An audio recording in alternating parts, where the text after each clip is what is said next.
Bueno, bienvenidos todos aquí a un nuevo programa en Contracultura.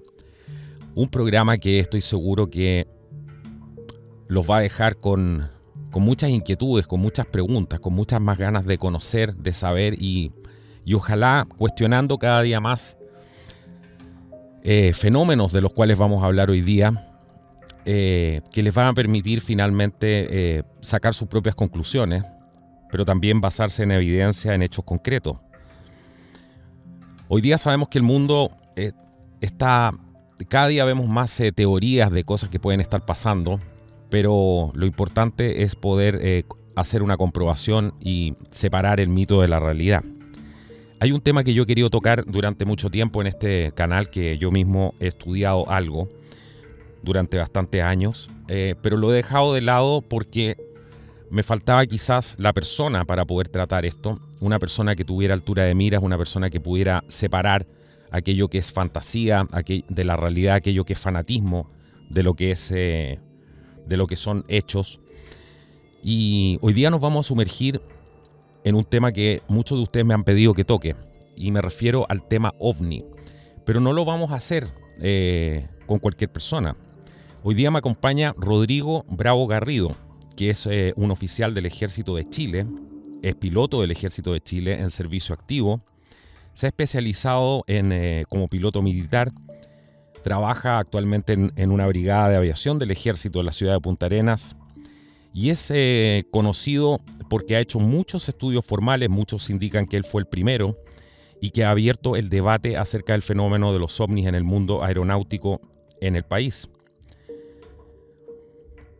Vamos a hablar con Rodrigo Bravo, vamos a sumergirnos con Rodrigo Bravo en esta historia y vamos a separar el mito de la realidad y vamos a poder empezar a entender un poco más y sumergirnos en esta historia tan apasionante de los fenómenos extraterrestres, si los quieren llamar, o de objetos voladores no identificados.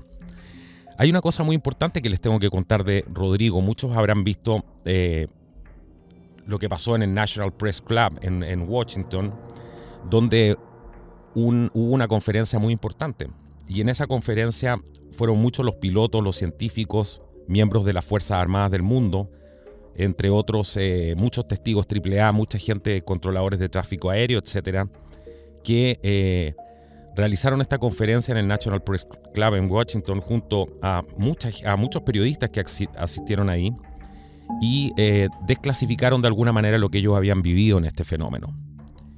Eso marcó, yo creo, un antes y un después. Así que vamos a hablar con Rodrigo de este tema y mucho más. ¿Cómo estás, Rodrigo? Bienvenido, un gusto tenerte aquí. Gracias por haber aceptado esta invitación y permitirme abrir este tema, este debate aquí en el canal. Muchísimas gracias. Hola, Carlos. Muchas gracias a ti por invitarme. En realidad me alegro mucho la forma que planteas esta temática, que es muy interesante, pero también al mismo tiempo atiende a la contingencia. Hoy día hemos visto, sobre todo en febrero, una serie de titulares con eventos vinculados a fenómenos aéreos anómalos o no identificados que han colmado lo que significa la prensa y que cada cierto tiempo se va dando como una suerte de, no quiero decir de pantalla, sino que al contrario, como de tratar de profundizar en algo que hasta el día de hoy se encuentra aún muy superficialmente tratado. Entonces, la idea precisamente es poder hacer una demarcación en lo que significa el fenómeno en sí, como fenómeno físico y genuino, de lo que se interpreta o cómo se ha ido interpretando a través de la historia, puntualmente desde el año 47 en adelante. Así que gracias por la invitación y feliz de poder compartir algunos datos interesantes de lo que significan para mí los fenómenos aeroanómalos, para el resto del mundo los ovnis. Exactamente. Bueno, no, gracias a ti por estar aquí y no puedo comenzar el programa sin preguntarte dos cosas puntuales. ¿Qué hace? Mucha gente porque la gente se está preguntando esto en la casa. ¿Qué hace un piloto del ejército en servicio activo, oficial del Ejército de Chile, hablando, por ejemplo, de ovnis? Y si me puedes contar un poco de tu trayectoria en el CEFA, en el Comité de Estudios de Fenómenos Aéreos Anómalos, que pertenece además a la Dirección General de Aeronáutica Civil de Chile, a la DGAC. Bueno, esto partió de manera fortuita. Yo el año 2000 fui alumno del curso piloto de la aviación del ejército como subteniente, y se me asignó como tema de tesis para egresar precisamente el título Introducción al fenómeno de los ovnis y consideraciones para la seguridad aérea, dado que mi instructor de vuelo y jefe de estudios en esos momentos fue un piloto de una aeronave, un Citation 2 del ejército, que tuvo una observación de algo extraordinario el 27 de marzo del año 2000. De hecho, ese caso lo tengo bien documentado en el libro Ufología Aeronáutica, donde están los testimonios de los pilotos, en cierto modo una observación muy anormal, o desde el punto de vista aeronáutico, que incluso atenta contra la seguridad de la operación aérea. Un Citation 2 venía de Santiago a Rancagua y en el trayecto observa una nube lenticular al frente que en un momento determinado vuela en dirección contraria y se coloca al costado del ala por más o menos un minuto. Eso fue escrito como algo alargado, sin contornos definidos, con un movimiento muy raro, así como una cuncuna, pero a alta velocidad, y que en un momento del vuelo se detiene, toma de posición horizontal a vertical y se desaparece velozmente hacia la cordillera de la costa, perdiéndose de vista. Esa observación, que fue debidamente informada, reportada, hechos los informes al CEFA, fue como el gatillante de que esas investigaciones o esas tesis de esos años fueran un poco más, yo diría, atrevidas en cuanto a temas más bien desatendidos por el mundo aeronáutico, para qué decir, del mundo académico. Uh-huh. Y a mí me correspondió introducir al fenómeno de los ovnis, consideraciones para la seguridad aérea. Entonces ahí yo me acerqué a ese mismo comité de la Dirección General de Aeronáutica, el CFA, recibí el apoyo y la ayuda de don Gustavo Rodríguez Navarro, controlador de tránsito aéreo, hoy día ya jubilado, gran amigo mío después de este encuentro, donde se me abrieron las puertas para no tan solo dar a conocer lo que significa el fenómeno de los ovnis como tal, sino que además lo que implica la seguridad aeronáutica, que es un tema que va de la mano hoy día muy, muy en boga con lo que son las manifestaciones no identificadas. Esa tesis fue presentada, fue defendida. En 2002 la expuse en el CEFA, específicamente el 30 de mayo. Y como bien señalabas tú, el 2007 se me invitó a Estados Unidos por parte de la periodista Leslie King y el productor James Fox a la famosa conferencia de Washington, donde se expuso este trabajo junto con, yo diría, 12 otros investigadores que provenían del mundo militar, del mundo aeronáutico y del mundo científico, para tratar esta cuestión y solicitar formalmente que Estados Unidos hiciera una apertura respecto a este tema, cosa que se dio hace muy poco con el informe del Pentágono el 25 de junio del 2021. Ahí más o menos tiene como el resumen de la dinámica de cómo yo me fui involucrando en esta cuestión, lo que me ha permitido hasta el día de hoy publicar 3 libros: Ufología Aeronáutica del 2010, que ahora salió el 2020, reeditado por Revisiones Anómalas en España. Los extraterrestres han muerto, tomo 1, que es una línea de tiempo histórica para poder entender lo que significa la hipótesis extraterrestre como una explicación sin fundamento para justificar los fenómenos que son genuinos, que son los fenómenos anómalos. Y últimamente hice El legado Nivel Humo, que es un libro homenaje a Luis Altamirano Cañoles, un gran amigo, fallecido el 2020, que fue uno de los precursores de lo que es el estudio informal o la ufología en Chile. Ese ha sido como, digamos, mi aporte o contribución para lo que significa investigar algo que hasta el día de hoy no tiene explicación, pero sigue siendo parte muy importante de los intereses, yo diría, sociales y culturales de la sociedad contemporánea. Exacto. Muy, muy interesante todo esto. Se me ocurren miles de cosas, miles de preguntas, pero antes de avanzar al tema donde vamos a hablar de qué es un poco la ufología, cuál es un poco la historia, porque aquí hay muchas cosas que probablemente ustedes se están preguntando. ¿Qué pasa con la información? ¿Se utiliza, por ejemplo, el fenómeno ovni para la desinformación, para lograr ciertos objetivos? Todo eso lo vamos a ver quizás no solamente en este programa, pero esto da para mucho más de un programa, pero no puedo dejar de preguntarte, cuando tú vas a Washington y conoces a toda esta gente, a todos estos, porque ahí habían pilotos, operadores de radar, una serie de personas que habían estado en las Fuerzas Armadas, la mayoría, me imagino, pero esto marcó un antes y un después. ¿Con qué sensación te quedas y a quién conoces allá? ¿Y qué es lo que más llama la atención después de haber participado en algo tan histórico como esto? Bueno, primero muy contento de que me hayan considerado. Leslie Keane es una periodista que renombrada y conocida. De hecho, sacó el 2011 el libro UFOs, que fue un bestseller. Hoy día es columnista del New York Times, y en efecto el 2017 fue la que sacó a colación los famosos 3 videos de la US Navy y puntualmente el testimonio de lo que significaba el ATIP, que es esta organización, o la última gran organización secreta con la que el Pentágono investigó los ovnis.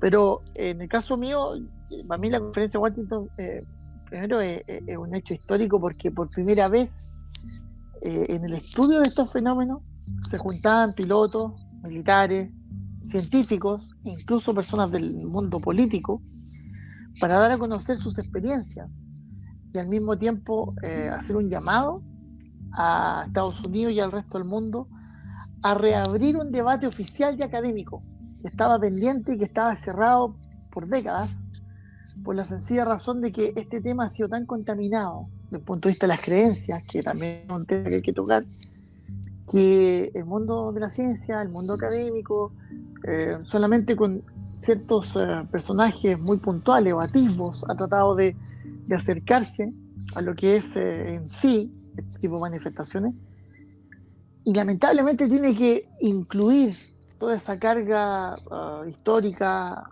sociológica, que viene del año 47 hasta ahora, muy marcada, donde las hipótesis con búsqueda de explicación han pasado en algunos casos a ser casi la respuesta definitiva para algo que no tiene respuesta.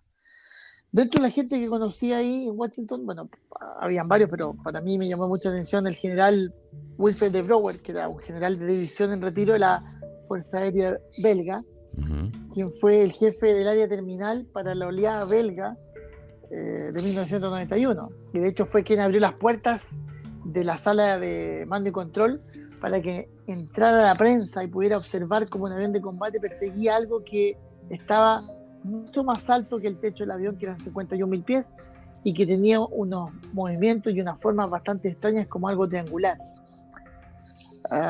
Otro que me llamó la atención, el doctor Claudio Poer, un astrofísico que por años trabajó en el Centro de Estudios Espaciales de Francia, y uno de los principales gestores de lo que significaba el informe Cometa, que es un documento donde Francia en 1999 reconoce la existencia de este fenómeno y abre la posibilidad de que se trate de manifestaciones que incluso vengan de un origen externo. En ese aspecto también lo apoyaba el astrónomo Jean-Charles Duboc, quien Jean-Charles Duboc era un piloto de Air France, que era un piloto experimentado que tenía una observación. El que apoyaba a Claudio Poer es Jean-Claude Rivet, ahí sí, que es un astrónomo de radio del Observatorio de París, que escribió un libro bastante interesante que es de muy difícil acceso, que se llama Fenómenos Espaciales No Identificados. Es decir, lo que nosotros hoy día estudiamos desde dentro de la atmósfera, pasando por todas las capas de la atmósfera con más o menos unos 900 kilómetros de largo, él analizaba desde afuera y desde lo que se observaba desde el punto de vista astronómico, y que muchas veces la astronomía guarda silencio respecto a eso. ¿Por qué? Porque hay fenómenos que no tienen cómo ser explicados, o manifestaciones que no tienen cómo ser explicados, porque la ciencia tiene ahí hasta un techo y debe todavía trabajar en nuevos conocimientos. Para nombrar un par de últimos, está el general Parvez Jafari, de un general en retiro de la Real Fuerza Aérea Imperial de Irán, el cual relató su experiencia en 1976 a bordo de un Phantom F-4, donde observaron un objeto que sacó 4 elementos desde su interior y empezaron a recorrer la ciudad de Teherán. Y esto fue no tan solo observado por la ciudad completa, sino que además eran 2 aviones, más el centro control, más la torre control, que estaban siendo testigos de estas maniobras, pero que además cuando fue Jafari, no tan solo se acercó al objeto, sino que además vio como su sistema de navegación y su sistema de propulsión, su sistema de armamentos fueron absolutamente bloqueados con una suerte de jamming o guerra electrónica que para esa época no estaba desarrollado.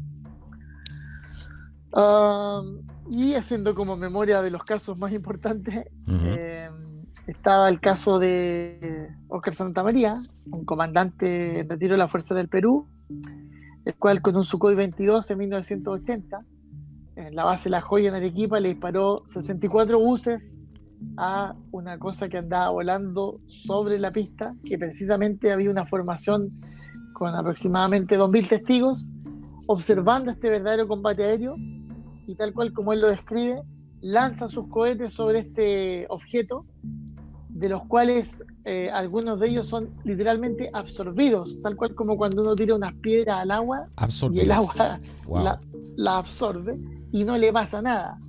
Bueno, en ese momento, sin combustible, el hombre toma su avión, se devuelve, se baja y se va para su casa, dado que estaba con una situación de estrés y de miedo más o menos importante. Claro.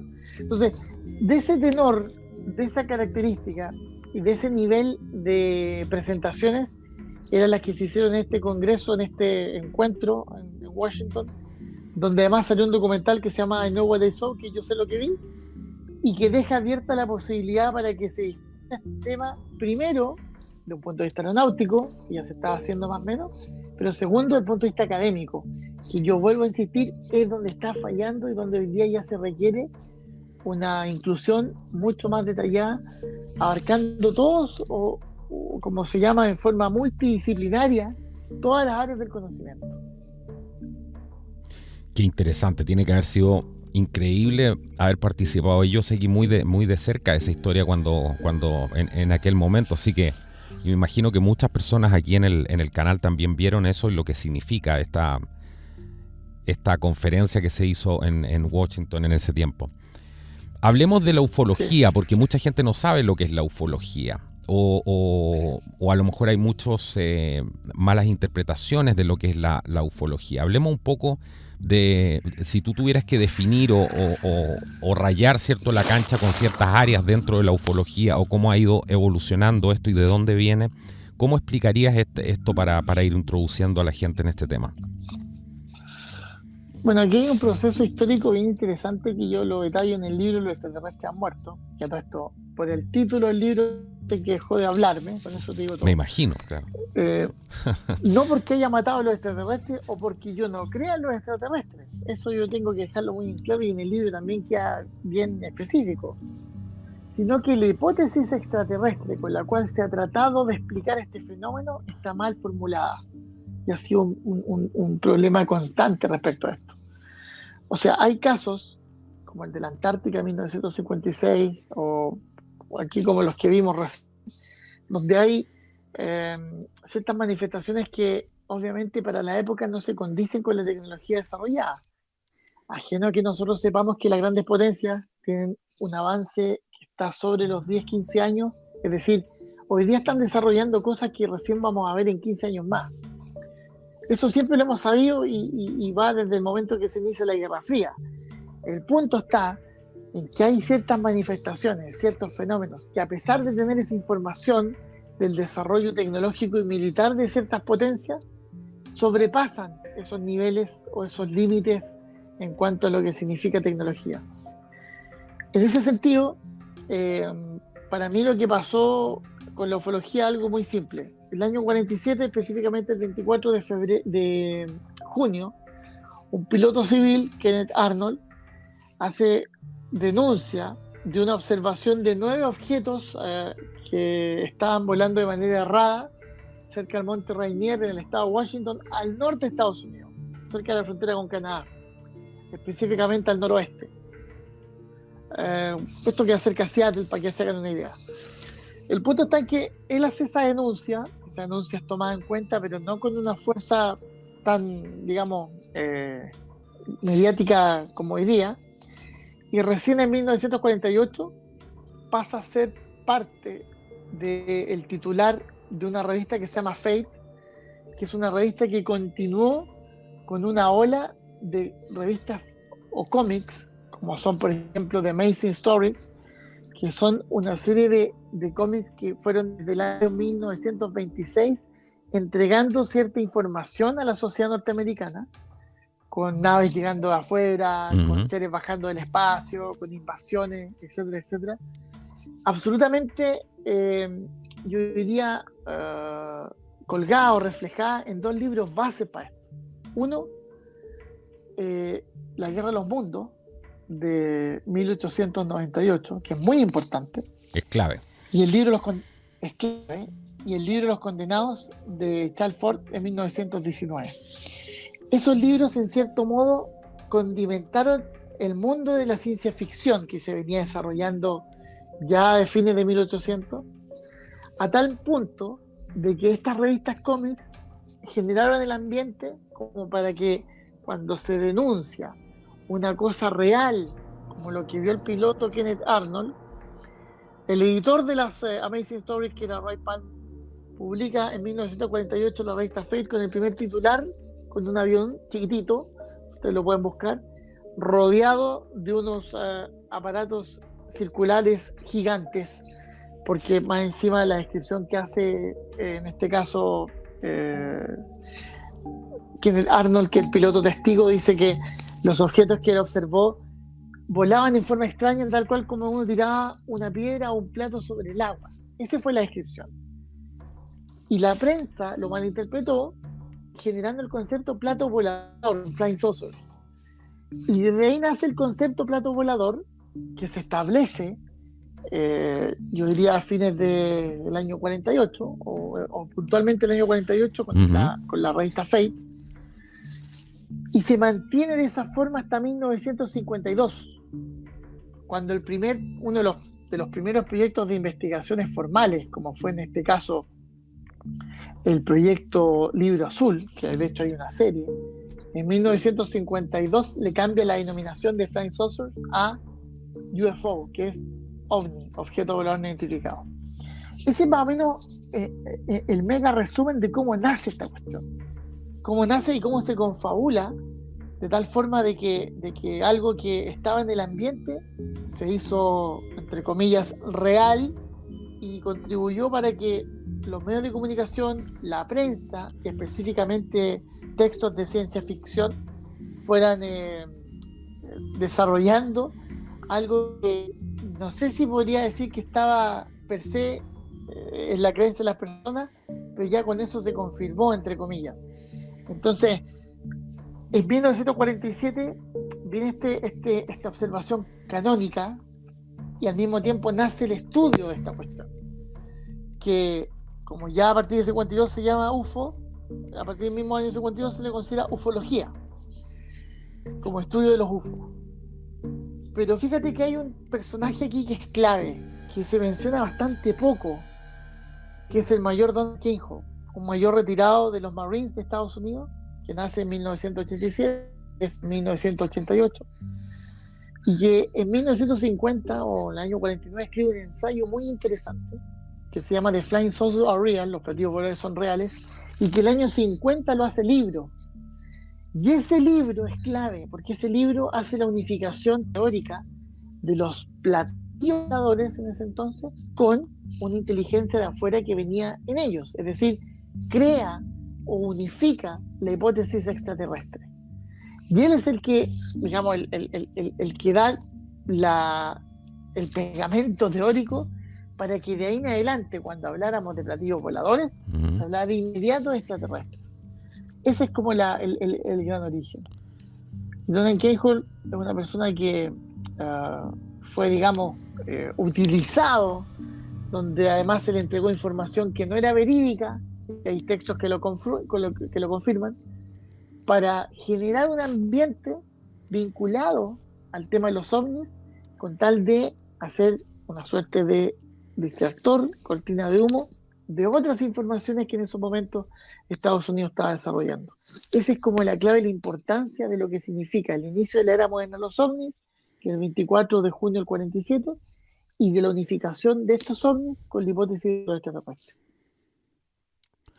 Súper interesante. Tú hablaste ahí, bueno, dijiste muchas cosas que son muy importantes, pero hablaste que el tema de la Guerra de los Mundos, este libro, que es tan antiguo, Sí. era clave. Expliquemos porque es importante entender ese punto, porque ahí empiezan a salir, ¿cierto? Empieza a desarrollarse este tema de otra manera y también entra todo esto que es de alguna manera la manipulación de masas que hay.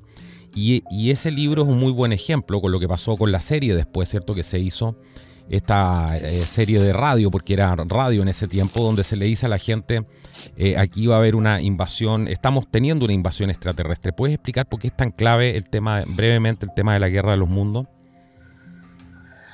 Entonces, el libro La Guerra de los Mundos es un libro que sale publicado en 1898, que lo escribe Herbert Wells.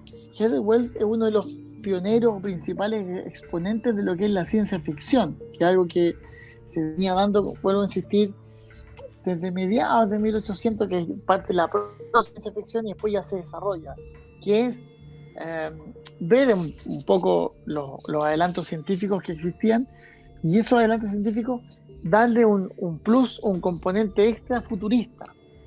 Y eso en cierto modo es lo que en realidad genera esta idea, ¿no es cierto?, de que estamos frente a cosas espectaculares o sobrenaturales, que son sin duda una cuestión muy interesante que hoy día se trabaja en el mundo de las comunicaciones con lo que es la información, desinformación, noticias falsas, es decir, no es algo nuevo, no es algo novedoso.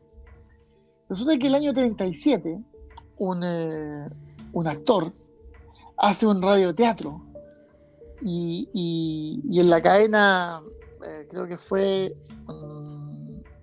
NSB, no NBS. Recuerdo yo qué cadena fue, pero claro. Ya hizo un radioteatro leyendo la Guerra de los Mundos, haciendo como que en realidad estaban hablando informaciones oficiales y reales respecto a este tema. Y resulta que en ese sentido era algo absolutamente fantástico, porque claro, se estaba leyendo un texto, pero la gente lo tomó tan en serio que causó estragos en Nueva York y Nueva Jersey, con una fuga masiva de personas.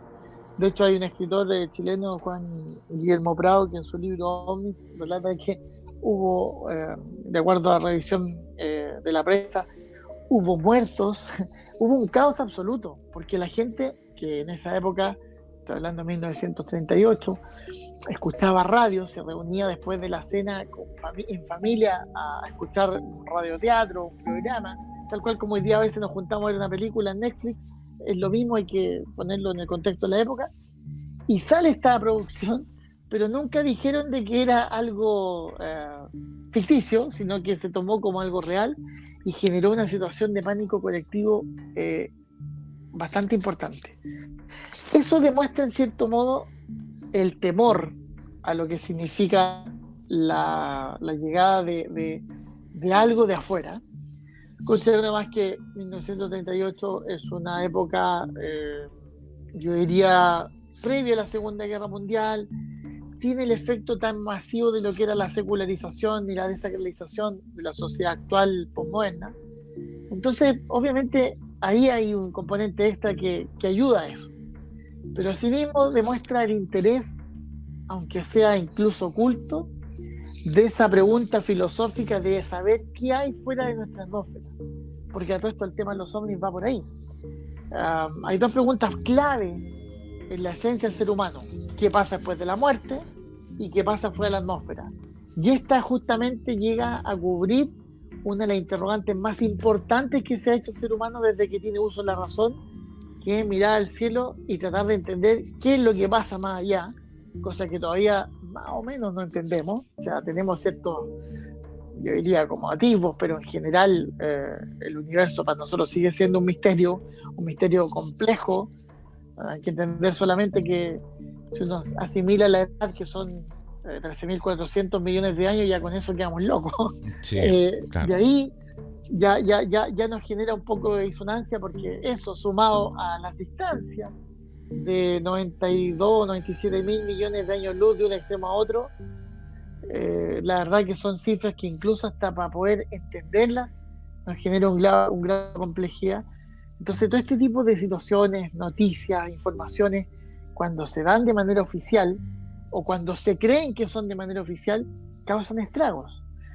Eso es lo que sucedió con el tema de la Guerra de los Mundos y por supuesto que alimentó a todo este grupo de escritores y más bien de editores, sobre todo de las revistas de cómics y de ciencia ficción, que al saber esta sensibilidad o hipersensibilidad de la sociedad, comenzaron incluso de manera más fuerte a imprimir este tipo de información, dejando una impronta que vimos como su secuela fue el nacimiento de la era moderna de los zombies. Aquí hay muchas cosas, pero yo no puedo dejar digamos que fue la primera operación de masa, ¿cierto? Psicológica de masa, si se quiere, utilizando en ese tiempo el radioteatro, pero era lo que había en aquella época. Así que fue algo realmente impresionante lo que se logró con esto, porque la gente realmente pensó que estaba siendo invadida en ese mismo momento y esto causó estragos. Yo no puedo dejar de preguntarte sobre los casos, porque Chile sabemos que es un país clave, que tiene una importancia dentro de todo este fenómeno, y no puedo dejar de preguntarte o que nos cuentes algunos de los casos más emblemáticos que se han estudiado de manera seria, donde ha habido contacto a lo mejor con los testigos, donde hay evidencia de algún controlador de tráfico aéreo que haya hablado, casos chilenos que te han llamado muchísimo la atención y que a lo mejor muchas personas ignoran, pero son importantes para poder entender este fenómeno en general. ¿Te gustaría mencionar alguno, contarnos un poco de eso? Bueno, casos emblemáticos, yo diría que hay bastante y estamos muy nutridos. Así como un caso, yo diría conocido el mundo aeronáutico, el caso que ocurre en Antofagasta con 2 aviones F-5, el famoso caso de Danilo Catalán con el general Hernán Gabrieli. ¿Qué pasó ahí? Fíjate que eran 2 aviones F-5 volando más o menos en instrucción cerca de los 37.000 pies, 11.200 metros aproximadamente, y de repente tienen la observación en el radar, o una mancha en el radar, de un triángulo que está aproximadamente a 10 millas. 10 millas son casi 18 kilómetros de distancia. Pero ahí lo que llamó la atención es que después las declaraciones, y ustedes las pueden buscar, porque en el caso de Catalán y Gabrieli han dado declaraciones posteriores. Está en el programa OVNI que salió el año 99-2000, que ese que condujo Patricio Bañados, que ha sido como programa, sí, el programa más épico, claro, que logró dar a conocer o hacer público casos que estábamos en conocimiento, pero ahí se profundizaron. Fíjate que ahí declaran de que ellos tenían una mancha, o sea, en el radar hace una analogía que un portaaviones se ve como un punto, así como un puntito chiquitito, y esto era una línea recta. Entonces no saben más o menos cuánto era lo que medía, lo que tenía allá, que al acercarse más o menos a unas 5 millas, que son como 8 kilómetros, observan una pirámide con 2 colores, ¿ya? Y que de una u otra forma tenía unos movimientos muy errados, muy extraños, porque además hacía eje 90 grados. Cuando yo me voy a la época, porque esto fue alrededor de 1900, está la duda si fue el 77 o el 78, porque el libro La historia de la ufología en Chile de Luis Altamirano con Juan Guillermo Prado habla que fue el 79, y la verdad que esto fue un año previo. Fíjate que en esa época ya estaba siendo utilizado el avión, el SR-71, el Blackbird, el famoso avión de los J. Joe que teníamos cuando éramos chicos. Exacto. En el caso mío, que yo soy de la década del 70 y cuando chico, en el 80, era como el sueño de todo cabro chico. Ese avión desarrollaba velocidades hasta Mach 3, que son 3 veces la velocidad del sonido, y operó entre 1964 y 1986. Resulta que para que ese avión pudiese hacer un viraje en 90 grados, la verdad que no tenía los componentes aerodinámicos necesarios. Y los que estos pilotos observaron fue un triángulo que era mucho más grande. Estamos hablando de algo que tiene que haber medido por lo menos unos 500 metros. De hecho, lo escriben como estadio nacional. Es más, hay un audio que dice que son 8 estadios nacionales. Y hace el movimiento de viraje en 90 grados en una capa de la atmósfera que en este caso sería la estratosfera, pasado la tropopausa.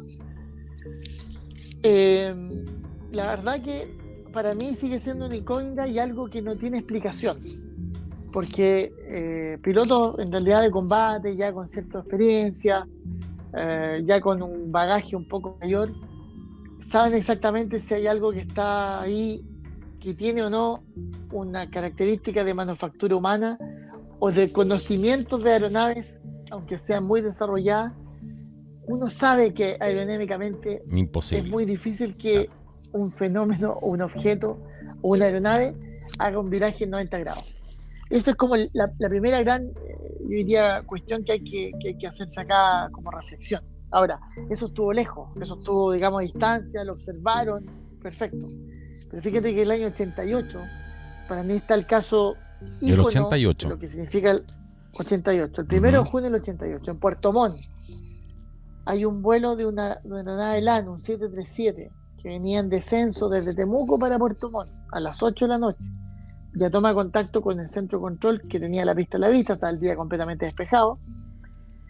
Y en un momento determinado el piloto le consulta, están los audios, si tiene un tráfico reportado o en conocimiento, y el controlador del radar le dice negativo. Él dice: tengo un tráfico al frente, negativo, sin tráfico controlado o sin tráfico reportado. Y esta cuestión, que es una luz como de aterrizaje, que además muestra destellos blancos, verde, amarillo y rojo, se viene en contra de ese avión comercial. Y el piloto, ¿qué es lo que hace? Tiene que hacer un viraje escarpado a la izquierda. A diferencia de la normativa aeronáutica, cuando dos aeronaves se encuentran de frente, el procedimiento es que tienen que hacer el viraje a la derecha. En este caso hace el viraje a la izquierda para evitar que esto lo colisione, porque esto se le vino encima en sentido contrario. Wow. Luego este aparato o este ovni se hace un viraje que a la derecha del avión, es decir, hacia el oeste, hacia el mar, y ahí sigue haciendo su movimiento hasta que en un momento se apaga. Esto fue observado por la tripulación, fue observado por el centro de control, pero desde la ventana, porque en el radar no era visible, y fue observado por la torre de control con lentes binoculares que además después en el audio le describen ciertas características. Eso no tiene explicación, eso es extraordinario. Esa cuestión no tiene forma de ser analizada desde el punto de vista aeronáutico. O sea, lo vio el piloto, lo vio la torre, o sea, con los controladores en este caso, y además lo vio una persona desde la torre con binoculares. Correcto. No hay explicación para eso. No aparecía en el radar, por lo tanto, ahí hablamos de, no sé si puede llamarlo objeto, y por eso la denominación fenómeno es muy importante. Porque cuando hablamos de objeto hablamos de masa. Objeto quiere decir algo que de una u otra manera tiene masa, y esa masa se refleja en un equipo técnico electrónico que lo capta a través de señal electromagnética o de onda electromagnética. Esto no tiene masa porque o la señal rebota, o sea, perdón, no rebota, pasa de largo, o tiene alguna estructura, como los tipos Stealth, que son, o sea, cuando hablo de aviones Stealth o de tecnología Stealth, en el fondo estos aviones que tienen ciertos ángulos que impiden o que cuando le llega la señal de un radar, esa señal rebota pero hacia otro lado, haciendo el efecto de difracción. En este caso, esta cuestión no tenía masa, o sea, se notaba solamente una cuestión luminosa, pero sí que cambiaba de colores, o sea, blanco, amarillo, rojo, verde, destellante, y lo describe tanto el controlador que lo observa como el piloto que está arriba, que en la parte final dice claro, pero al final era un foco de luz muy fuerte que se nos vino encima y nosotros tuvimos que hacer el viraje. Después eso hace este aparato, el avión toma su rumbo de aproximación en descenso, y este aparato se va hacia el sector oeste, estamos hablando cerca del mar, sigue haciendo estos como cambios de luz hasta que llega un momento que se apaga. Bueno, ¿qué es lo que es eso? No lo sabemos. No tenemos idea qué es lo que es eso. Así de simple. Claro. O sea, queda como un caso abierto, INN, porque no existe cómo poder explicar las características, los movimientos, la forma, y además que siendo visible por el ojo humano, no era detectable por sistemas electrónicos. A diferencia de otros casos que han habido incluso en Chile, en 1986, 2 años antes, donde un aparato que estuvo varios minutos sobre el umbral de la pista 17 de Arturo Merino Benítez, fue visible en el radar, vuelvo a insistir, por varios minutos, pero no era visible hacia el ojo humano, o por el ojo humano. Estaba en el radar, Entonces ahí pero ya claro. estamos hablando, claro, ahí lo detectaba porque de una u otra forma rebotaba la señal, Exacto. pero no era visible para el ojo humano. ¿Qué tecnología es esa? No lo sé. O sea, hoy día lo más probable es que pueda existir algún tipo de tecnología así. Hemos visto ya ciertos videos, ciertas cosas, donde incluso podríamos especular que hoy día se está trabajando hasta con estados de la materia como el plasma, perfecto. Claro. Pero yo estoy hablando de Sí, 1986. pues ese es el tema. Eh, Bueno, BAE Systems y tiene no- eso un poco en los tanques, ¿cierto? Que utilizan eso, una especie de placas refractantes, como células refractantes, y que finalmente los hace invisibles. Pero evidentemente un radar los podría detectar la masa del objeto, ¿cierto? Pero en ese claro, año, lo que claro. dices tú es completamente... No había esa tecnología. Es poco probable. Claro. Es poco probable. Ahora, en ese sentido, yo también tengo que ser bien objetivo y tener en cuenta que yo recomiendo un libro. Hay 2 libros que yo recomiendo como introductorios a este tema sin tener que pasar por las aduanas de la ufología. No sé si me explico. ¿A qué te refieres con eso? Porque ¿a qué te refieres con eso? Porque esos son los bordes interesantes para poder tratar cuando uno trata este tema. La aduana de la ufología, cuando uno habla de la ufología, y aquí hago el complemento a la pregunta que me hiciste hace un rato, la ufología es una pseudociencia, es un estudio informal donde todos los que estamos involucrados somos autodidactas. ¿Por qué? Porque aunque tenga la palabra logía de estudio y de UFO, no es una cuestión que tenga un estudio que tenga una metodología. Y para que algo sea ciencia, lo más importante, y viene de Descartes, tiene que tener método. Esto no tiene método. No existe ninguna academia, ningún centro de investigación, estudio, universidad que le otorgue a alguien siquiera el diplomado de ufólogo. ¿Por qué?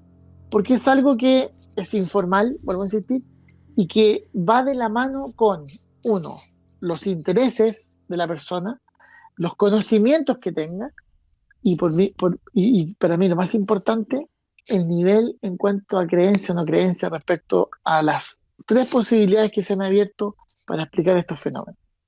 La gran mayoría de los ufólogos son creyentes. ¿Creyentes en qué? En la hipótesis extraterrestre, o sea que estos son extraterrestres. En la hipótesis paraufológica, que esto es algo más allá de lo que es el entendimiento humano. O creyentes en la hipótesis psicosocial, donde en el fondo abrazan el escepticismo y son negacionistas de que esto es solamente una construcción humana y no tiene nada de real ni concreto. Esas 3 trincheras son las que abarcan la ufología, pero hay que saltárselas y no pasar por ellas para no caer en cualquiera de las contaminaciones que las 3 tienen. Entonces, cuando yo digo saltémonos la aduana de la ufología y hablemos de cosas un poco más concretas, yo recomiendo 2 libros. Ajá. Uno, Área 51, de la periodista Annie Jacobsen. Esa periodista escribió en 2011 un libro que en realidad es muy interesante, que se llama La historia jamás contada de la base militar más secreta de América. En ese libro, la Annie Jacobsen, primero, dice que el fenómeno de los ovnis ha sido utilizado por Estados Unidos para desviar la atención de todo lo que significa su aparataje y experimentación militar, tecnológica militar. En ese aspecto, guarda relación y menciona un montón de proyectos que son sumamente interesantes, como el proyecto ORAN, que son todos de explosiones atómicas, pero en la atmósfera, el proyecto TECA, que son explosiones atómicas en la capa ozono, el proyecto Angus, explosión atómica en el espacio, el programa Corona, ¿no es cierto?, que son fotos de alta resolución que de una u otra manera buscan también algo de enlace con este tipo de fenómenos que ellos mismos no saben lo que son. Y de ahí fueron desarrollando tecnologías como ya mencionamos el Blackbeard, que es el SR-71, y de ahí una serie de otros aparatos y tecnologías que llegamos hoy día al B2, al F-117, en fin. Claramente, y sobre todo los aviones no tripulados, el Predator, que el RQ-1, después el Predator 2, que es uno que hoy día puede llegar hasta creo 900 kilos de carga en cuanto a armamento, que son aviones no tripulados que recorren el mundo mientras está un tipo con un joystick y una pantalla en su casa haciendo la dirección de los fuegos de ese tipo de armamento. Bueno, esa tecnología antes de ser utilizada fue probada, y para ser probada se necesitaba desviar la atención de esas pruebas con otro tema, y Annie Jacobsen habla de que el fenómeno de los ovnis fue utilizado de manera absolutamente intencionada como una cortina de humo para poder tapar experimentos militares norteamericanos.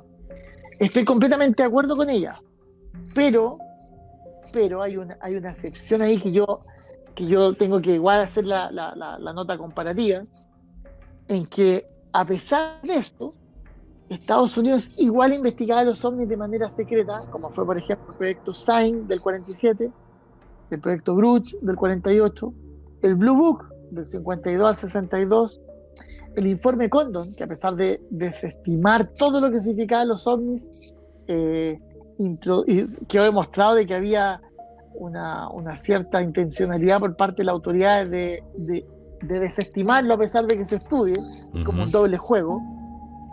El famoso ATIP, que es lo que salió a colación ahora con los informes del Pentágono del 2017 y 2019, creó la Attack Force, y hoy día existe la ARO, que es la Oficina de Recolección de Información de todos los medios, porque hoy día este fenómeno, a través de los últimos informes que ha emitido oficialmente el Pentágono, partiendo por el del 25 de junio del 2021, confirma la existencia de un fenómeno aéreo no identificado como el UAP, pero luego le da la categoría de transmedia y de anomalías. Por ende, no tan solo asocian a tecnología foránea de otros países, otras superpotencias, sino que además de tecnologías que ellos no pueden explicar. Y ahí está la clave de esta cuestión. Y para mí ese cambio de discurso, o ese cambio de posición, o incluso esa apertura de la información, va de la mano con que la globalización y la digitalización impide que existan hoy día secretos. Hoy día hay que transparentar todo, ya que de lo contrario se te va a filtrar igual la información.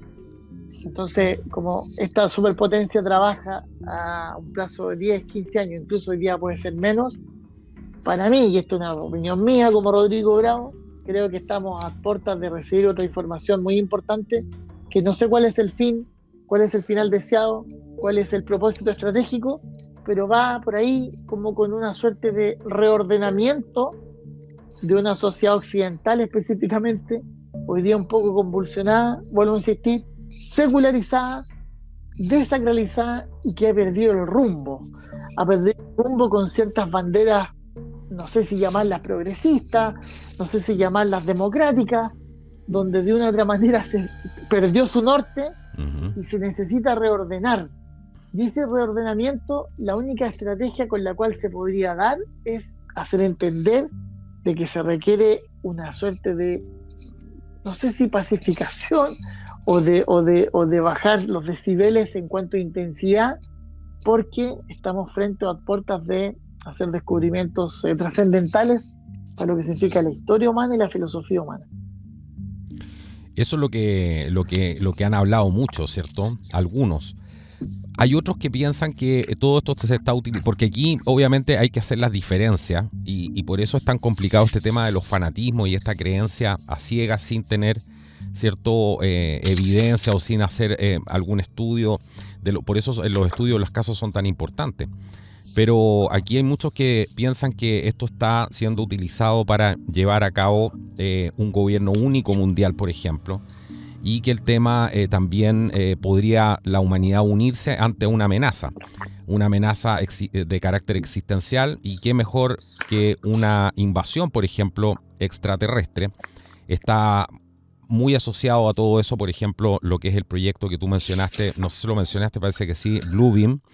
También, ¿qué piensas de toda esa arista de la historia? Porque aquí hay varias cosas que hay que tomar en cuenta.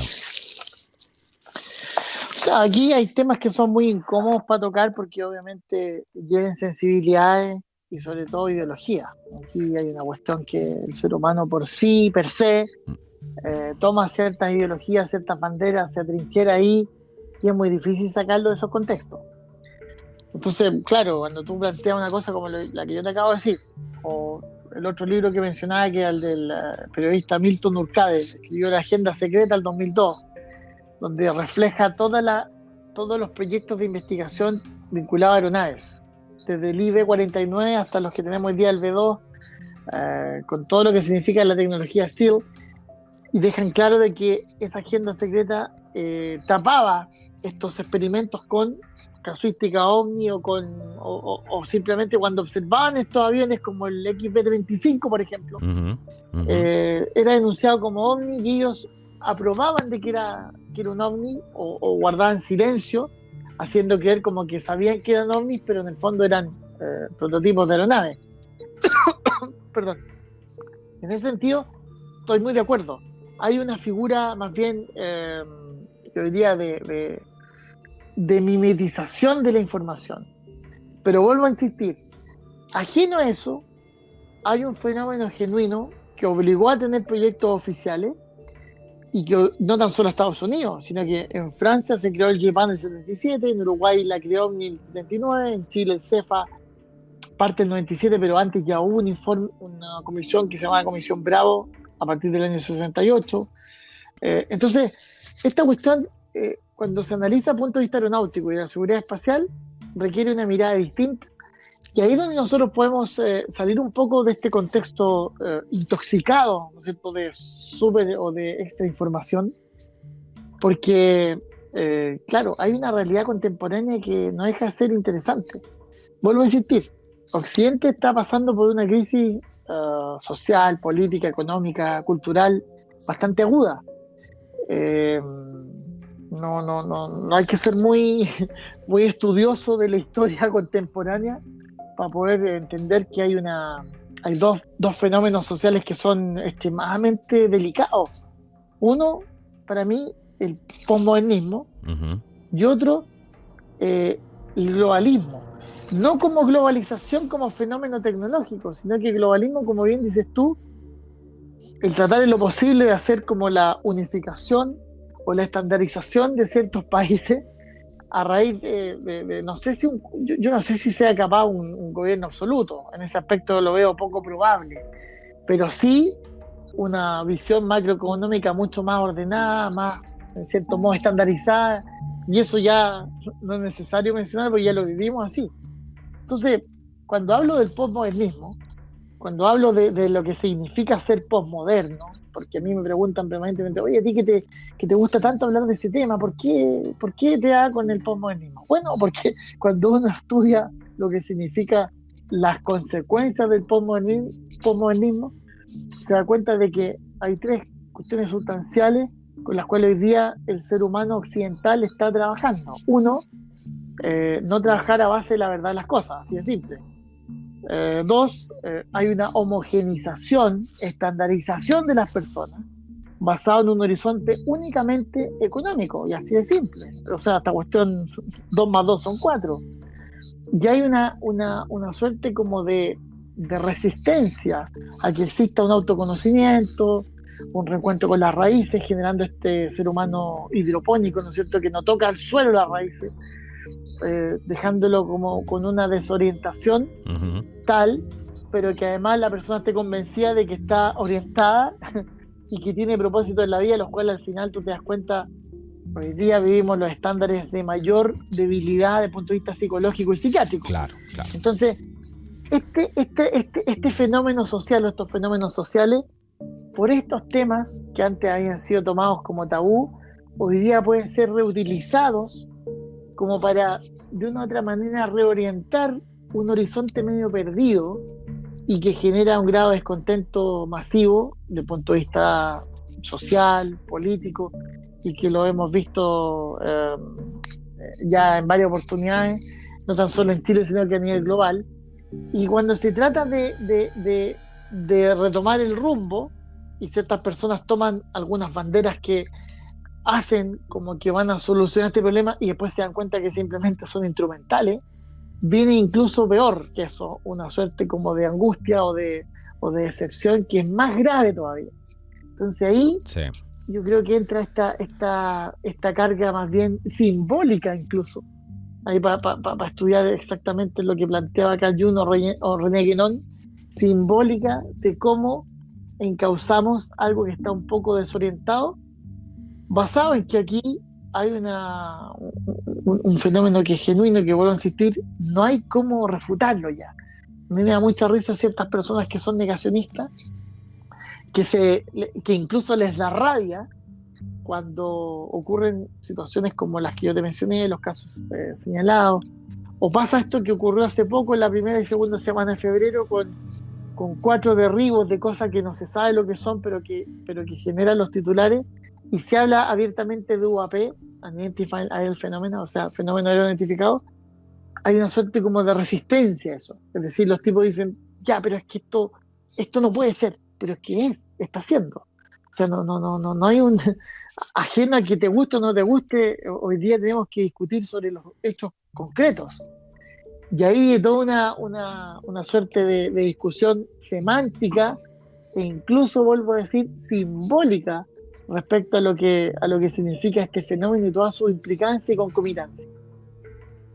Claro, porque muchos podrán decir ahí, bueno, es solamente para tapar esto, ¿cierto? Si derribaron algo, ¿por qué no se muestran las evidencias?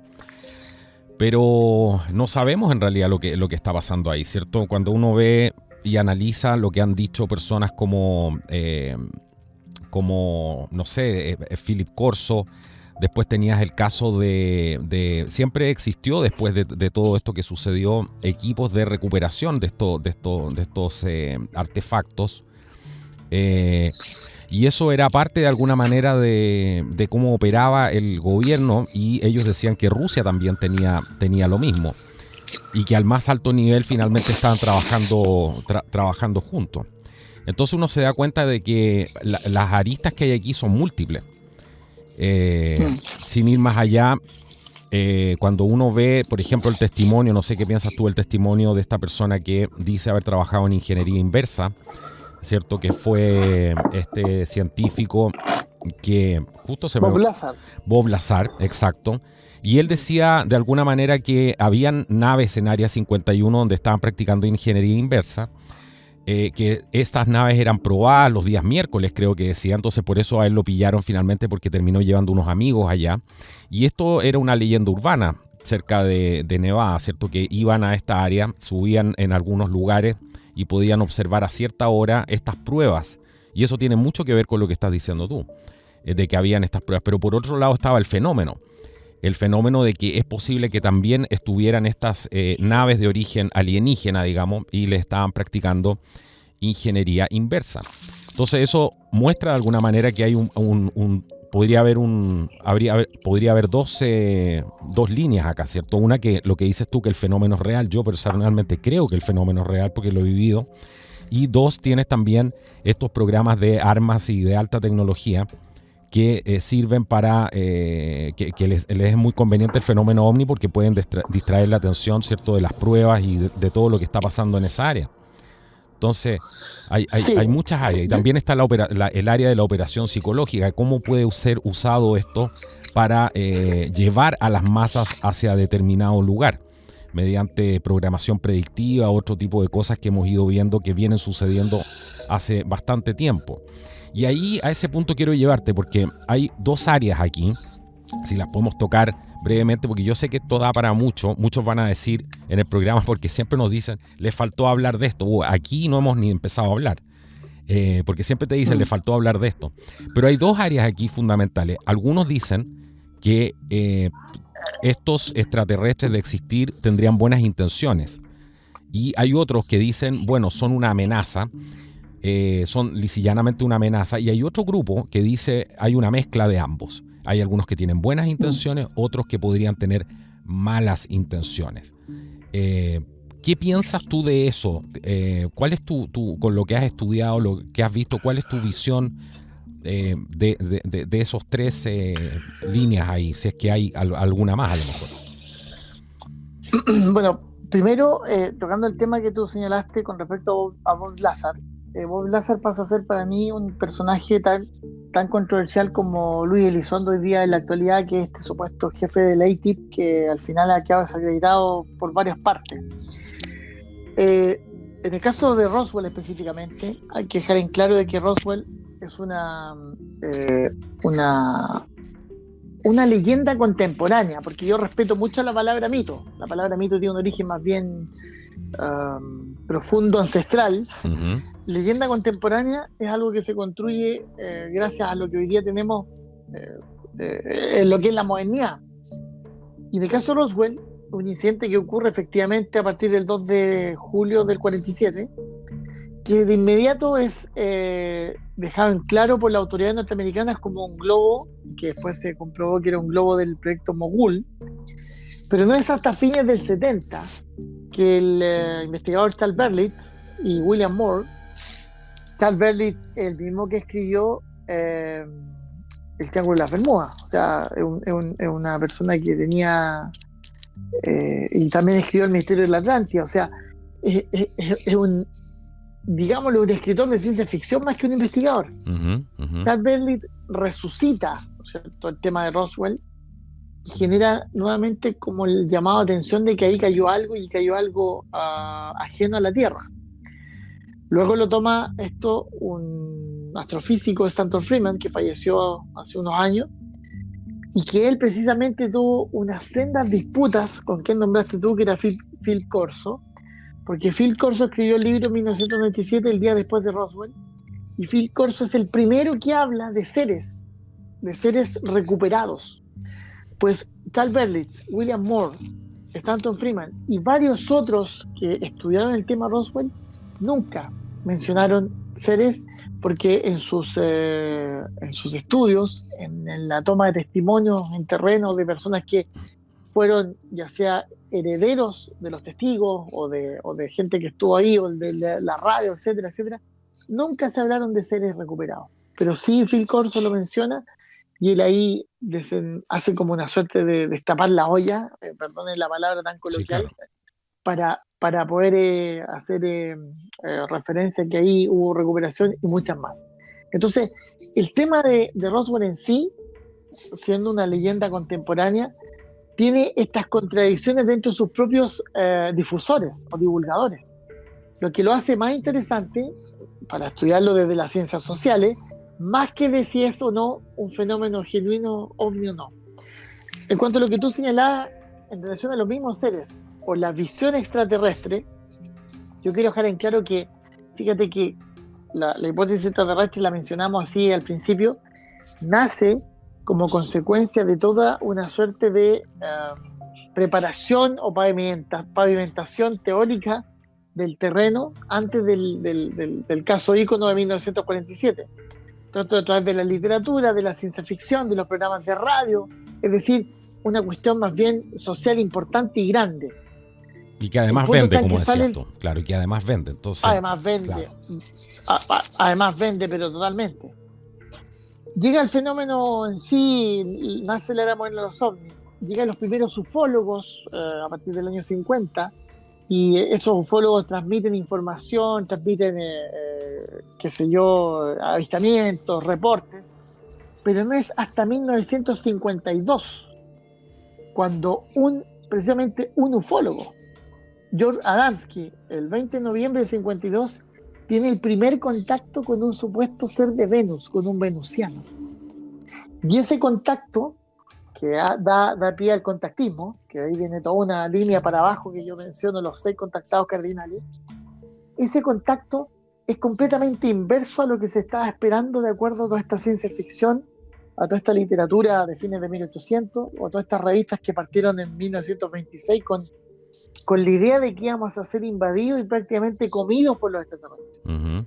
El contactismo nace con una idea completamente distinta, ya que los seres de Venus y todos los otros que tenían los contactados cardinales trajeron un mensaje absolutamente distinto, un mensaje de paz, de amor, de no utilización del arma nuclear y el cuidado del medio ambiente, el cuidado ecológico, el cuidado humano, y da vuelta completamente el esquema que se tenía preparado o que estábamos esperando. Eso ocurre así y es tan fuerte esta cuestión que es una de las razones por la que el Libro Azul, a través del Capitán Rupert, modifica a Flying Saucer con UFO para poder seguir investigando el fenómeno genuino que eran los aparatos voladores y dejar de lado esta carga teórica más bien legendaria que significa la hipótesis extraterrestre y sobre todo el contactismo.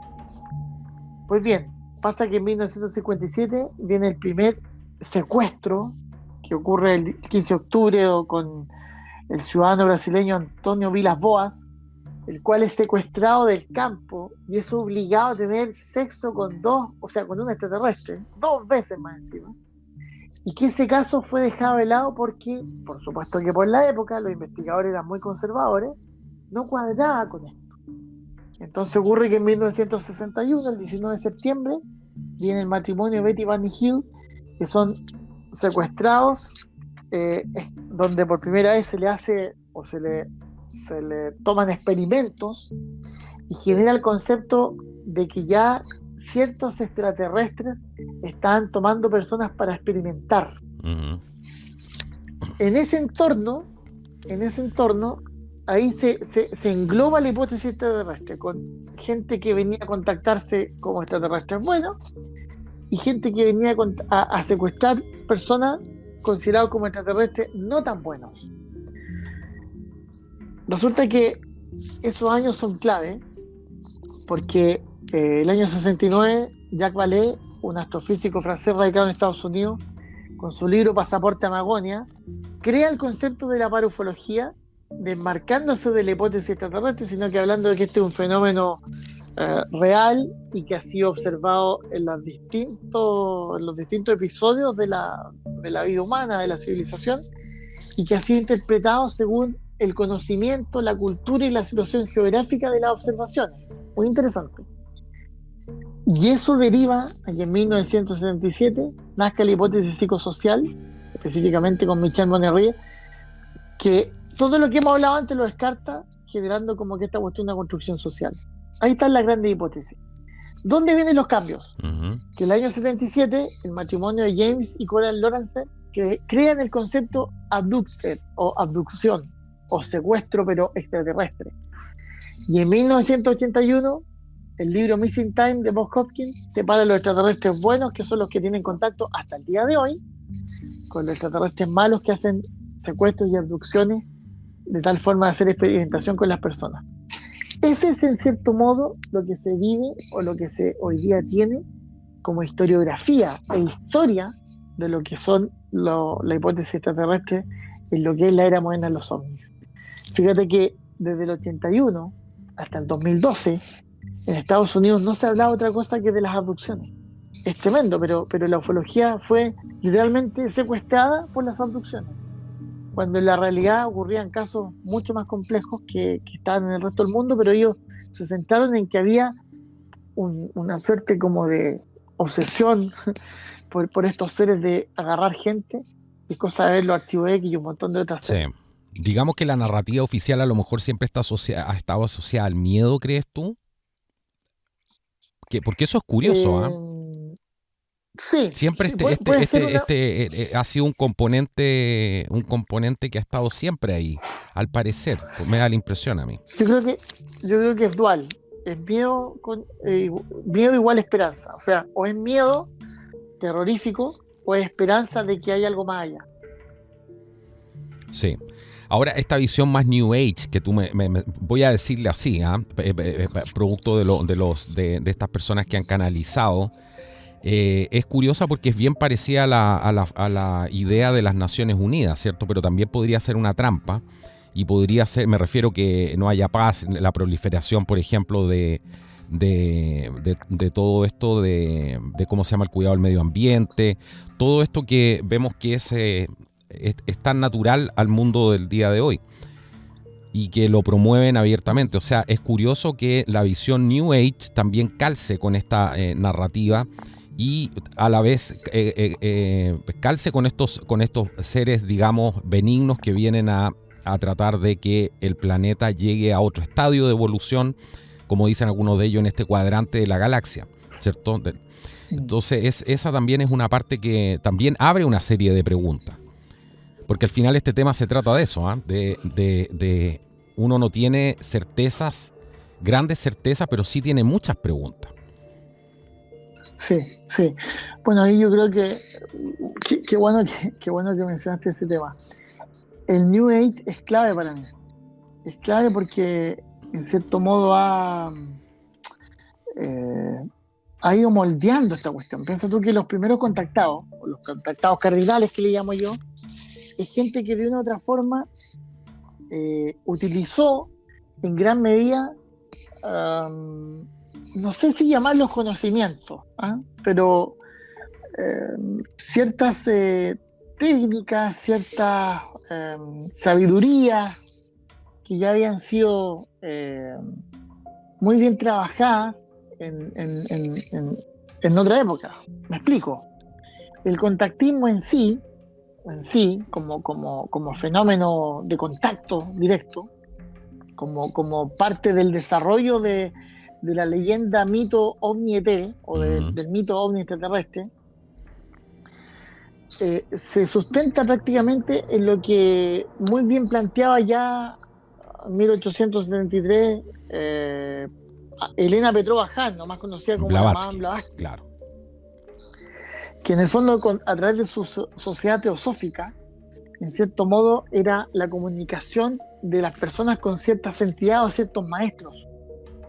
Que de una u otra cosa pasa algo muy extraño, porque luego del nacimiento de la era moderna en los años del 47, la predisposición social, que posterior a la ciencia ficción era de una invasión, recibe al contrario, seres con mensajes llenos de energía, paz, amor, entendibles en cierto modo por la posguerra, pero al mismo tiempo toman en cierto modo una cuestión muy abstracta que es el contacto, pero se hace expresión o carne lo que significa la fe de las personas de querer entender el mundo en que vivimos. Y el tema del contacto pasa por ahí, pasa al tener una unificación con lo que significa potentemente el mundo, el lenguaje paranormal. Ahí yo creo que hicieron flaco favor, porque cuando uno hace un estudio del pensamiento esotérico, se da cuenta que el pensamiento esotérico está muy alejado de lo que significa hoy día el sincretismo que genera el New Age. Porque el sincretismo, el New Age, ¿qué es lo que es? Es un movimiento sociocultural, específicamente del siglo XX, que asimila todas las tendencias, doctrinas, rituales, símbolos y costumbres religiosas de una forma hace un sincretismo, con la reactualización de esas prácticas religiosas, algunas paganas. Yo iría muy bien ahí, calza pero perfecto, apariencia postmoderna, que guarda relación con culturas milenarias, ¿no es cierto?, que encierran una nutrida mitología, pero que de una u otra forma ayudan a salir de esta burbuja contemporánea y ocupa el instrumento del contacto con entidades que se les llama extraterrestre, pero puede ser cualquier tipo de entidad que está fuera de los rangos normales, claro. O de nuestra percepción o de nuestro sentido de realidad. Entonces, es súper interesante el fenómeno del contactismo. Yo lo encuentro porque, fíjate que hoy día casi no hay abducciones, no hay secuestros, pero siguen habiendo contactados.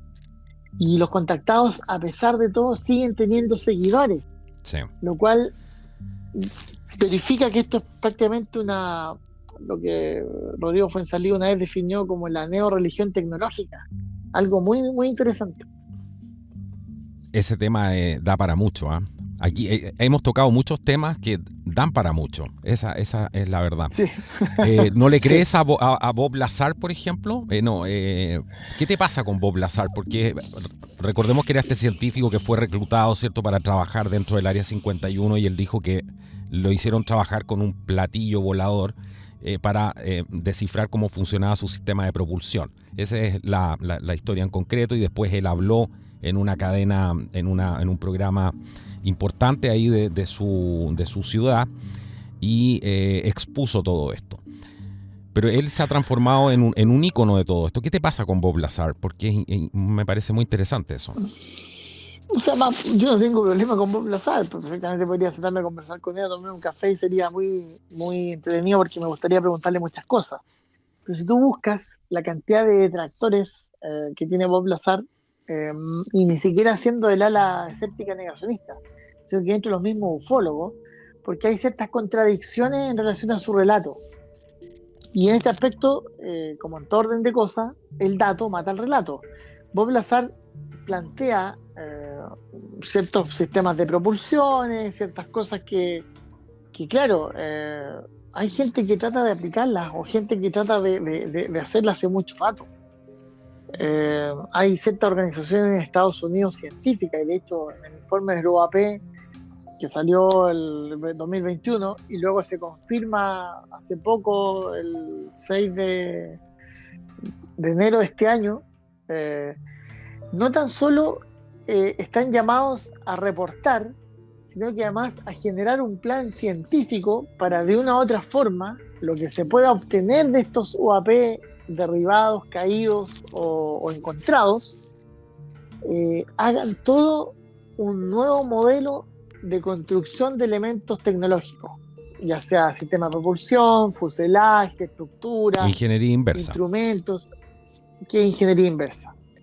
Entonces, claro, Bob Lazar dice que eso se viene dando hace mucho rato y que parte de eso viene de los estrellamientos de estos aparatos.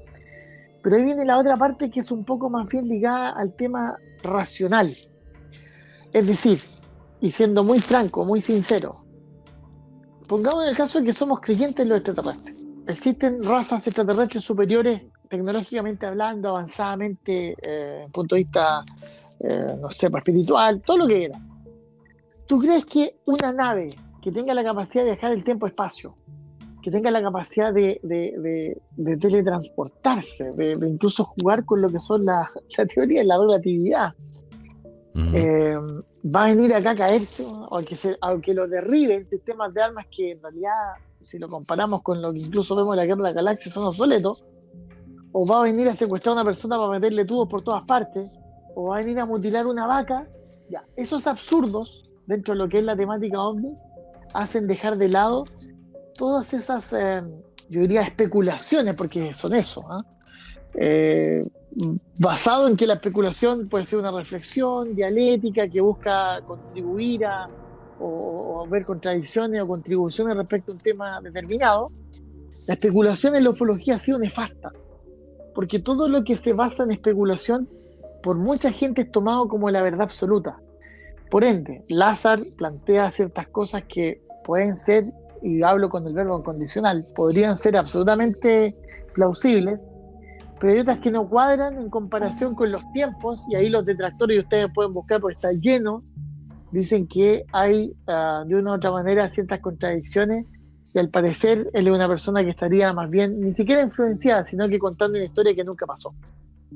Yo en ese sentido concuerdo, porque si alguien tiene esa capacidad de poder estar ahí, hoy día tú puedes ir donde Bigelow y decirle, sabes que yo tengo la clave de cómo hacer un propulsor antigravedad.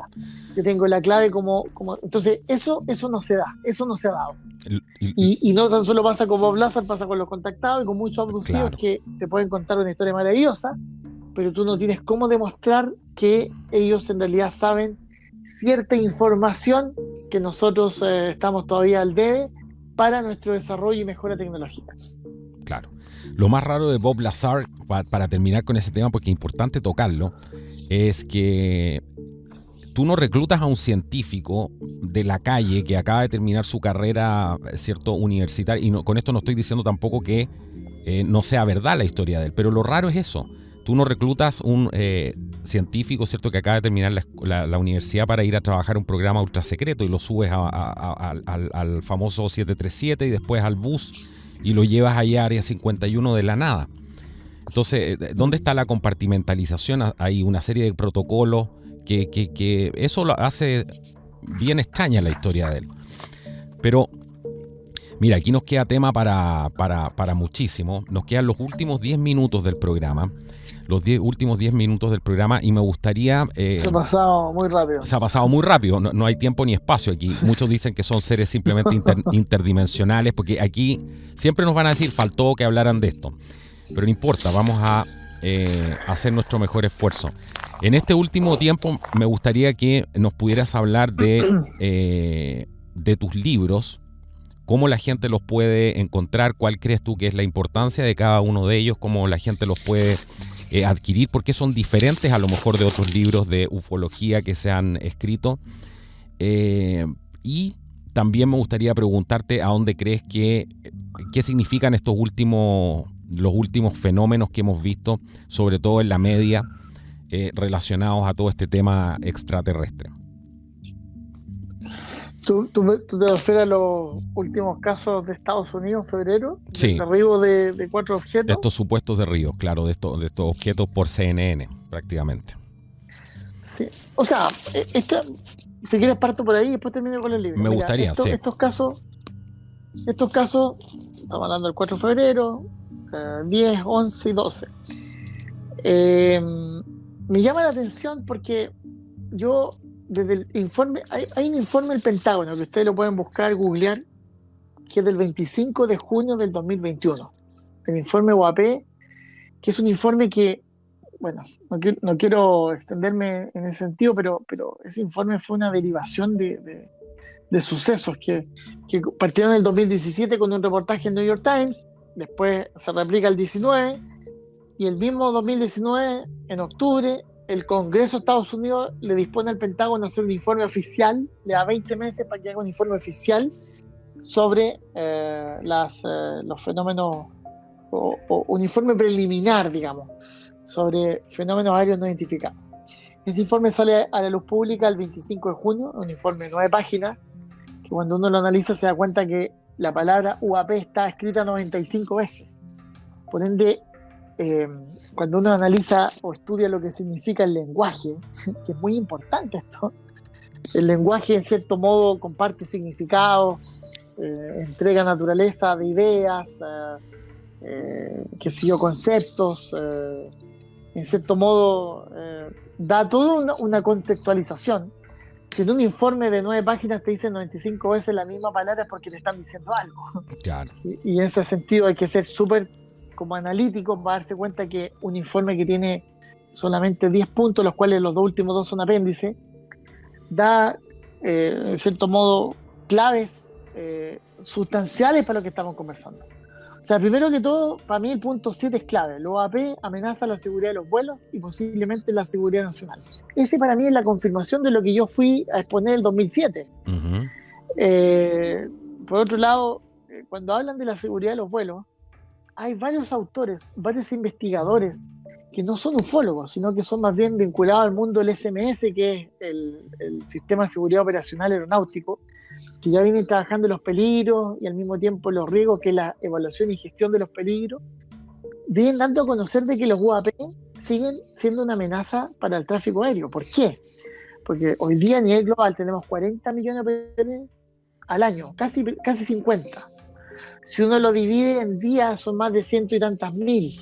Son casi 80 por segundo.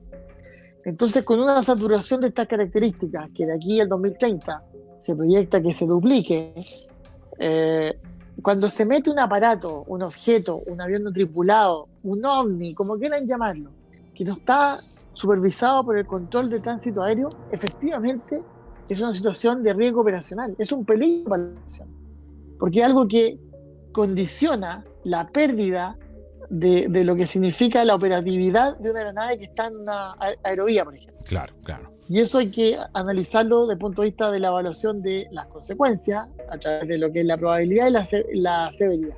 Bueno, ese informe del 2021, el informe UAP, se complementa con varios más. Y esos varios más señalaban de que hay, en cierto modo, una idea concreta de que estos fenómenos tienen que ser analizados, estudiados, van a aparecer, van a ser derribados, etcétera, etcétera. Bueno, y así es lo que se hizo. Cuando aparece el primer globo chino, el 4 de febrero, en Carolina del Norte, manda un F-22 y lo derriba, punto. Se acabó el problema. Y se identifica, eso estaba volando más o menos a creo que eran 42.000 pies, 14.000 metros, perfecto. Pero a mí, ¿qué es lo que me llama la atención? Que el viernes hay un vuelo, una cuestión en Alaska, un cilindro en Alaska, que también es derribado, que está a 12.000 metros, pero el sábado 11 pasa por Alaska otro cilindro, llega al estado de Yukon, y el propio ministro Justin Trudeau llama por teléfono a Biden para que le diga, por favor, tienen luz verde, derríbame esto. Y lo derriba, y eso cae en territorio canadiense. Los canadienses dijeron, vamos a recuperar y vamos a decir que lo que es, todavía no pasa nada. Nada. Entonces, a lo que voy Imagínate yo es lo que se puede creer, lo que se puede creer entre una llamada de Justin Trudeau con Biden. A lo que voy yo que como un primer ministro y un presidente están hablando este tema, o sea, ¿cuál es la importancia estratégica de este tema, de este caso, de este fenómeno, de este objeto? Que entre dos presidentes tienen que conversarse para que al final se pongan de acuerdo y uno le diga que bueno y autoriza que lo derribe el otro. Sí. O sea, y de hecho lo que me dice más de esto es que salga en la prensa, porque esto antes hubiese sido secreto, ¿cierto? Pero ya el hecho de que todo esto salga en la prensa, eso también habla mucho de lo que puede estar pasando. O sea, sale en la prensa, y no tan solo en la prensa, sino que ocupando todo lo que nosotros conocemos como globalización. El propio, ¿cómo se llama? Justin Trudeau sale que ordenó derribar un objeto, y gracias al NORAD, en el fondo se coordinó con Estados Unidos. O sea, él lo publica en sus redes sociales. Claro. Entonces, cuando hablamos acá de transparencia, efectivamente, esta cuestión ya no es tabú, es un tema que está abierto. Las razones ya las analizamos más o menos de qué se trata. Pero no contento con eso, después, el mismo 11 de febrero, se cierra el espacio aéreo de Montana. Es decir, cerrar un espacio aéreo completo, con los vuelos que significa entrar, salida, Estados Unidos, la evacuación aeromédica, los vuelos de personas, de gente, de traslado de insumos, etcétera, etcétera. O sea, es una cantidad de plata no menor. O sea, aquí no estamos hablando de que, oye, vamos a cortar la carretera un rato porque vamos a pintar la calzada. No, aquí se cierra un espacio aéreo. O sea, todos los vuelos que van para allá o vienen de ahí quedan suspendidos por varias horas. Es una pérdida de plata tremenda. Y luego el domingo 12 se observa un objeto octogonal, que es muy extraño, en el lago Hurón, que está más o menos volando a 18.000 pies, de 6.000 metros, que es bastante bajo, sin imágenes, y también se derriba. Entonces yo voy aquí hay una cuestión muy interesante, de que, porque algunos señalaban que esto era una cortina de humo para taparlo del tren de Ohio. Oye, en el mismo fin de semana de estos ovnis estaba las secuelas del tren de Ohio, que fue el 4, estaba el Super Bowl, y hoy día, gracias a la hiperconectividad, la gente puede estar viendo 3, 4, 5 informaciones simultáneamente, y una no va a tapar la otra. O sea, cuando hablamos de la teoría de la comunicación actual y de lo que significa hoy día entender un poco la dinámica en que se mueve esto, no es que sean distractores. O sea, eso hay que tenerlo muy en cuenta y muy en claro para no de repente caer en esas torpezas casi biológicas de decir que están tratando de tapar el sol con un dedo.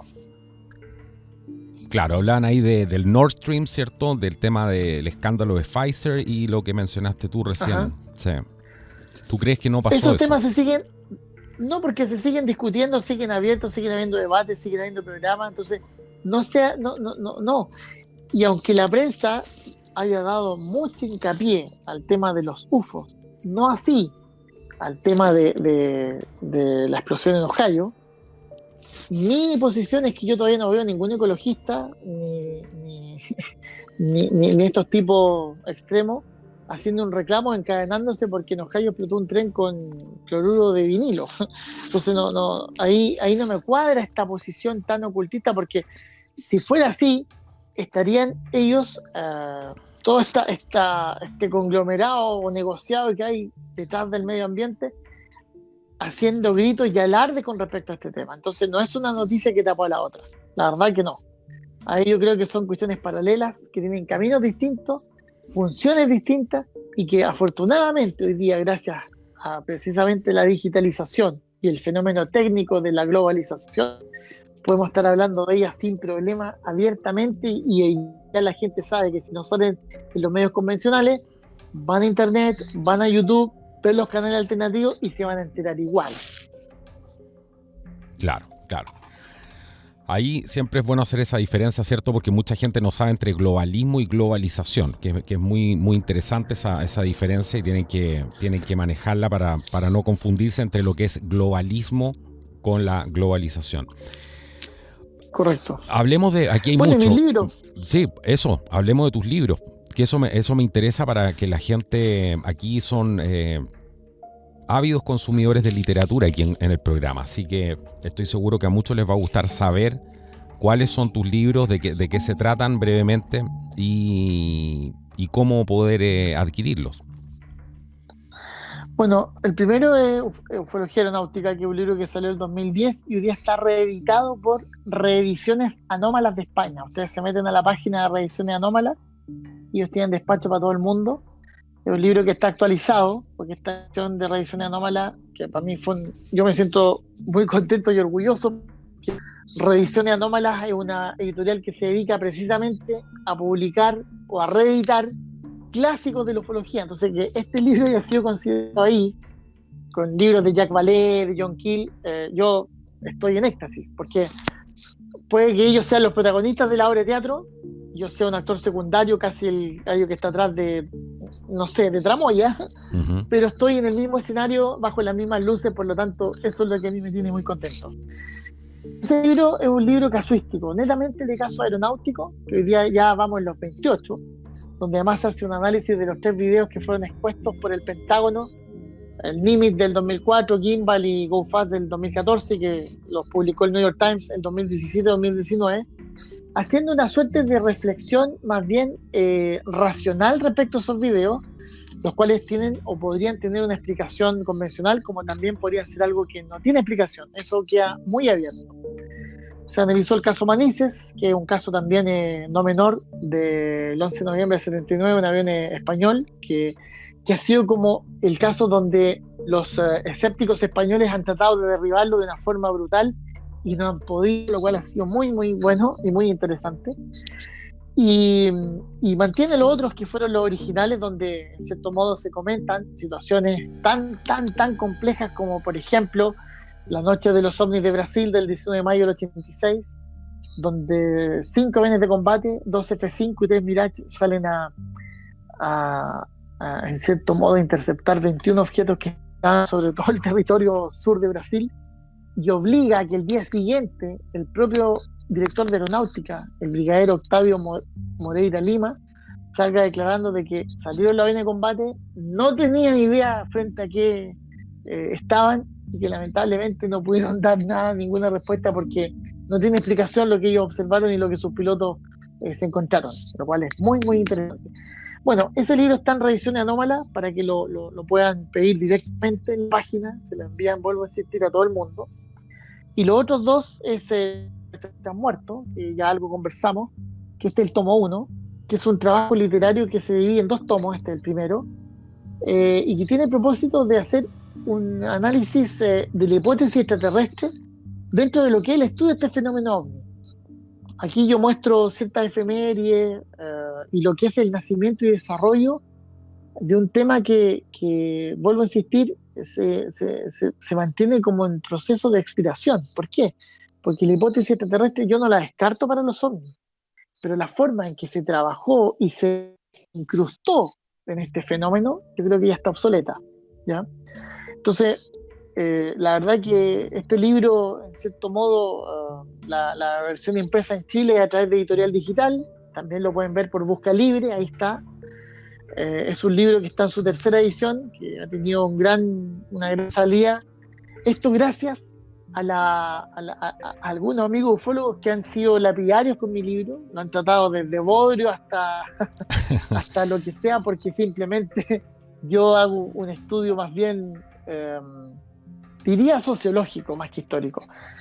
Y es bueno tenerlo en cuenta para precisamente analizar lo que hoy día tiene detrás de este fenómeno. Yo este libro lo escribí por la razón de que estaba detrás o muy interesado en las anomalías, en el fenómeno en sí, pero había algo que no me cuadraba, por eso tuve que hacer este estudio que fue de varios años, con varios textos de referencia, para entender y separar y hacer la demarcación en lo que son los ovnis con lo que es la ufología. en lo que son los fenómenos con lo que son las posibles explicaciones. Y eso es muy claro y lo deja muy, digamos, abierto todo. Y el último es El legado del Nibelungo, que es un libro homenaje que lo hice el 2020. Es un libro dedicado a don Luis Altamirano Cañoles, un gran amigo que falleció precisamente en el 2020.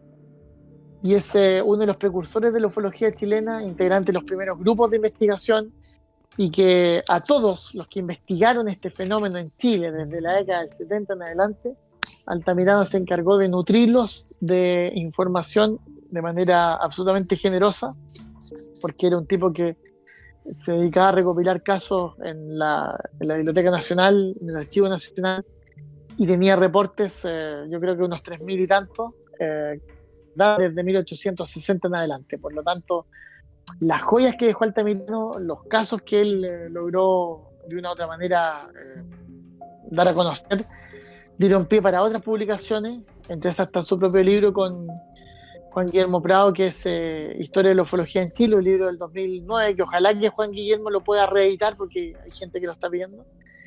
Y Altamirano es uno de los grandes que partió, pero dejó un legado muy importante que es necesario hoy día, yo creo, hacerlo público, que es investigar, ser muy, en ese sentido, consecuente con lo que uno investiga, pero al mismo tiempo ser generoso y no entrar en disputas personales con algo que no tiene explicación. Ese es el punto. Hoy día no nos podemos enojar con alguien que crea distinto porque hay que ser respetuoso y tolerante. Y en ese sentido es yo creo, un llamado de atención a algunos investigadores que más que por la investigación se dejan llevar por la pasión y sobre todo por la pasión por sus creencias. Acá hay que desmarcar esto de una visión un poco más objetiva. Y la gracia es que la ufología, a pesar de ser una pseudociencia muy aficionada, permite congregar todas las áreas del conocimiento, desde la ciencia humana, todas, hasta las ciencias más duras, que son en el fondo, hoy día incluso hasta la física cuántica. Así que la invitación es que la gente se introduzca en este tema, lo vea desde la perspectiva que quiera, pero se haga la separación y la demarcación de lo que realmente es un fenómeno genuino con toda la carga mitológica que hay detrás. Eso es fundamental, es fundamental. Ese es el propósito además de este programa, invitarlos a pensar, a reflexionar, a salir de, ¿cómo se llama?, de los fanatismos también, ¿cierto? De creer lo que a veces uno quiere creer. Y para eso es muy buena la visión, no solamente no solamente la visión de un investigador en ufología, sino que también de un piloto que ve este fenómeno con ciertos filtros, ¿cierto? Entendiendo lo que sucede en el espacio aéreo. Y eso para mí es fundamental. Finalmente, ¿crees, porque esto es súper importante, ¿tú crees que toda esta mitología, esta carga mitológica le hace un daño a todo este tipo, no solamente hablando de la ufología o de estos fenómenos, sino también a la investigación, por ejemplo, que hace este canal, o personas que estudian actividades criminales también y que son pasadas por teorías de conspiración? ¿Crees que todo eso le causa un daño finalmente a la gente seria que quiere buscar, saber, o también a los académicos que a lo mejor quieren profundizar en estos temas, pero no lo hacen a lo mejor porque hay un miedo, ¿cierto?, a ser ridiculizado? ¿Qué piensas tú de eso? No, yo creo que es igual, y esto qué bueno que me lo preguntaste así como opinión personal. Tal cual como pasa con el pensamiento esotérico, hay que separarlo de lo que es el ocultismo y específicamente de la teosofía. El pensamiento esotérico es una cuestión que viene mucho más atrás, uno lo puede traducir en lo que es el pensamiento exotérico y esotérico, lo que se hacía en el Liceo en Grecia, pero viene de atrás, viene de un conocimiento que no es velado y que de una u otra manera se transmite por ciertas personas, y que al mismo tiempo hay otra palabra que es clave ahí, que es el estudio o lo que es la magia. Que para nosotros la magia hoy día es que un gallo con los naipes nos haga unos trucos, y la verdad que la magia es simplemente el entender y el saber utilizar la naturaleza, tal cual. Por ende, el pensamiento esotérico y lo que significa la magia o la historia de la magia viene muy relacionado con propios elementos del ser humano, de la filosofía humana, de la antropología humana. Es como cuando hacemos la comparación de lo simbólico con lo semiótico. ahí yo creo que hay que hacer también una distinción en lo que significa el lenguaje simbólico, la iconología, la interpretación de los contextos basado en lo que es el arte, o en este caso la obra de René Guénon, con la semiótica, que también otra persona que admiramos mucho, que es Humberto Eco, veía con el tema léxico, con la lexicografía, con el análisis de definiciones o la lexicología, que es la lengua, pero que él le sacaba esta carga simbólica. Yo creo que aquí, por algo, Guénon es uno considerado el último gran metafísico. Carl Jung lo deja así establecido en El hombre y sus símbolos, que es su libro póstumo. Esta cuestión no hay que verla, aquí no es blanco y negro. ¿Ah? Hay matices que hay que analizar y profundizar. El tema ufológico es lo mismo. Ajeno a esta carga que dices tú de leyenda contemporánea, hay un fenómeno genuino atrás que es muy necesario estudiarlo y hacerlo parte del conocimiento, que es en el fondo el entendimiento, la percepción de las cosas que tenemos del mundo, basado en, ¿no es cierto?, todo lo que existe hoy día como para conocer, pero a sabiendas de que hay mucha información, mucho conocimiento y mucha ciencia todavía por descubrir. Eso es lo más importante en ese sentido.